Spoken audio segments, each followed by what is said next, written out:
To learn more about earning college credits with study hall courses, go to gostudyhall.com or click the link in the description. Every 4 years, 3 things happen. A leap year, the Summer Olympics, and a spike in Google searches for Electoral College as Americans try to figure out how the heck our president gets elected. Spoiler alert, the Electoral College chooses the president, and that's controversial. So much so that we actually tried to get rid of it a few hundred times. We even have some pretty good ideas for how to replace it, but that would mean amending the Constitution. And that's easier said than done. Hi, I'm Carmela Boykin, and this is Study Hall, Power and Politics in U.S. Government.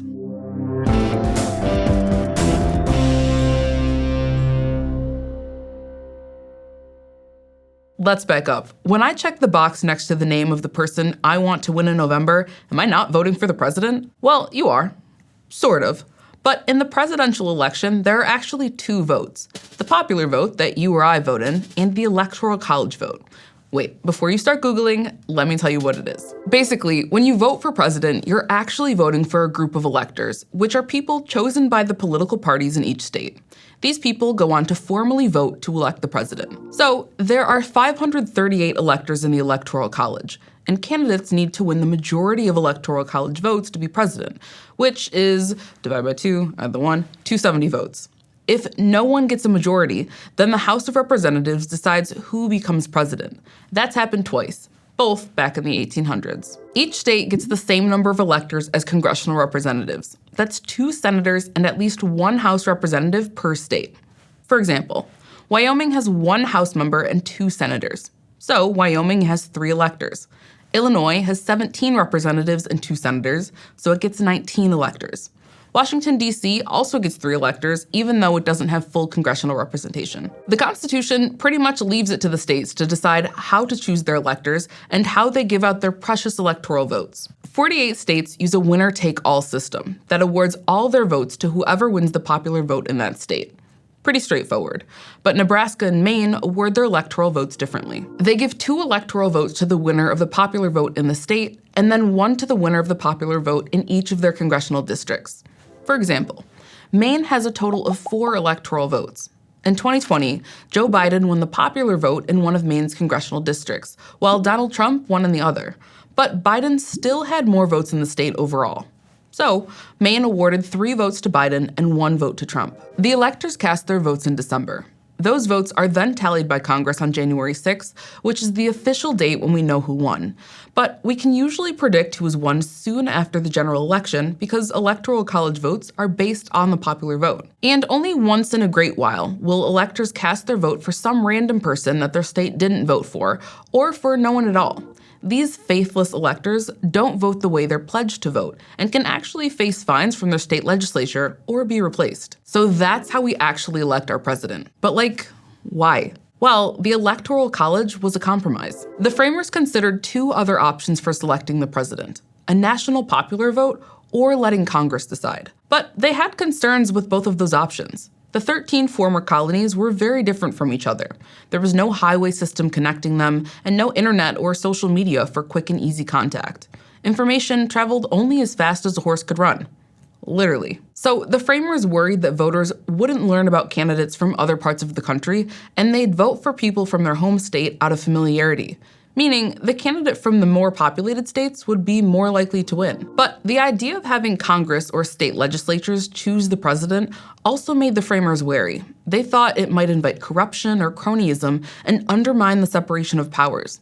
The president is supposed to have executive independence, not be an extension of Congress.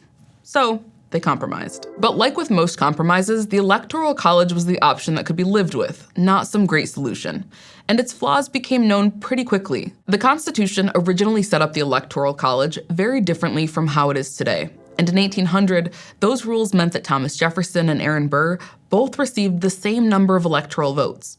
The House of Representatives stepped in to break the tie, but they had to vote 36 times to finally pick Jefferson as president. You could say he needed congressional approval, but he didn't have the votes. Everyone quickly went back to the drawing board and came up with the 12th Amendment, which more or less gave us the Electoral College system we have today. But even that had issues. In 1824, Andrew Jackson won both the popular vote and the most electoral votes, but he didn't win a majority of electoral votes.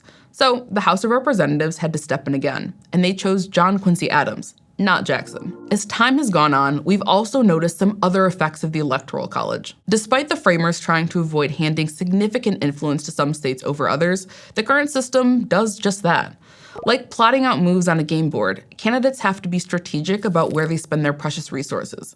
So they use polls and study historic trends to focus on states that'll help get them to 270. Some states, known as blackout states, are pretty predictable. Hawaii, for example, has voted Democratic in every presidential election but two since it became a state in 1959. Wyoming has voted Republican in all but one election since 1952. Neither state has many electors, so when it comes to electoral strategy, they just don't get much attention. But there are some less predictable states that come with a significant number of electoral votes. So, campaigns often disproportionately focus their efforts on winning these battleground states, known as purple or swing states. In 2020, there were 13 battleground states, including Arizona, Florida, Georgia, and Pennsylvania. And that means that just a few states can play a major role in determining the outcome of an election, which can make people in certain areas of the country feel ignored or unimportant when it comes to presidential elections. And we've seen the effects of a changing and growing population and the disproportionate power of certain states in recent years. Since 2000, there have been 2 elections where the winner of the Electoral College, and therefore the president, was not the candidate who got the most votes. And 2000 was a big year, but surprisingly to many, not because of Y2K. Instead, Jennifer Lopez wore the dress to the Grammy Awards, inspiring the invention of Google Images. Brad Pitt and Jennifer Aniston got married, Napster was a thing, I don't know what that is, and Americans were deciding whether Al Gore or George W. Bush was going to be president. On election night, the race was too close to call. Oregon and New Mexico would take several days to finalize their results, but Florida was the real contest. News broadcasts first called the Florida race for Gore, then said Bush had won. Gore even called Bush to concede before realizing the race was closer than everyone thought, so Gore called Bush back to take back his concession. Florida recounted all of its votes. Lawsuits were filed as people questioned the processes around the election and the recounts. There was confusion over the ballots because Florida voters punched little holes in their ballots to indicate their choice. But some holes weren't punched all the way through. So did that count as a vote or not? Eventually, the Supreme Court got involved, putting an end to the whole thing on December 12th, partly because there wasn't enough time for another recount before states needed to finalize their electors. So while Gore won the popular vote in the country by more than 500,000 votes, he lost Florida by just 537 votes. And that meant he lost the Electoral College and George W. Bush became president. In 2016, it happened again. Hillary Clinton won the popular vote by over 2.8 million votes, but lost the Electoral College to Donald Trump. And while the popular vote and the Electoral College synced up again in 2020, it again took days to finalize the results as key states finished counting their ballots. In the end, Pennsylvania's 20 Electoral College votes pushed Biden to the majority he needed to win. The Electoral College is a complicated system, and it's definitely not foolproof. And if it can put someone in office who's maybe less representative of the people's choice, then that kind of defeats the whole point of an election. As a result, there have been over 700 congressional proposals to reform or get rid of the Electoral College over the last 200 years. On top of that, the majority of Americans support changing the way we elect the president. One of the commonly proposed alternatives is to get rid of the Electoral College and have a national popular vote.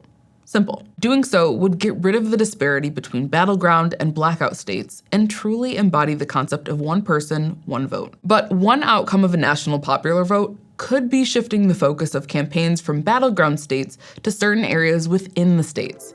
There's a growing division in how rural and urban areas vote, with rural areas leaning Republican and urban areas leaning Democratic. In the middle are the suburbs, which also tend to fall in the middle politically. So convincing these suburban swing voters is essential, and candidates would need to focus on them in all states at the expense of other voters. There's also another alternative. We could keep the Electoral College, but divide the votes in other ways. So, every state could follow Nebraska and Maine's system of awarding electoral votes based on congressional districts rather than entire states. Or, states could automatically award 2 electoral votes to the winner of the national popular vote and give the rest of the votes to the winner of the state's popular vote. But dividing votes in these ways could end up being less representative of the national popular vote and promote gerrymandering congressional districts to guarantee wins. Regardless, changing the Electoral College requires a constitutional amendment, which means a 2/3 vote in both chambers of Congress. Then ratification or approval by 3/4 of the states. And that means any amendment to the Electoral College would require bipartisan support in Congress and among the states, and that's really hard to do. One workaround to this problem is the National Popular Vote Interstate Compact. It's an agreement between 16 states as of 2023 to give all their electoral votes to whoever wins the national popular vote, regardless of who wins within their state. But in order for that to happen, it needs enough states to join so that their total number of electoral delegates hits the magic number of 270.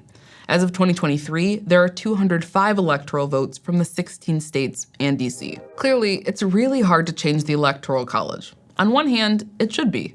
We should be careful about changing how we pick our president. But on the other hand, if the system's not working, we should be able to change it so that our government accurately reflects the will of the people, and so that people can feel confident that their vote matters just as much as anyone else's. Not to mention being able to participate in an election without having to Google how it all works again. If you're enjoying Study Hall Power in Politics and US Government and are interested in taking an online course and earning college credit, go to gostudyhall.com or click the button to learn more. Thanks for watching. See you next time.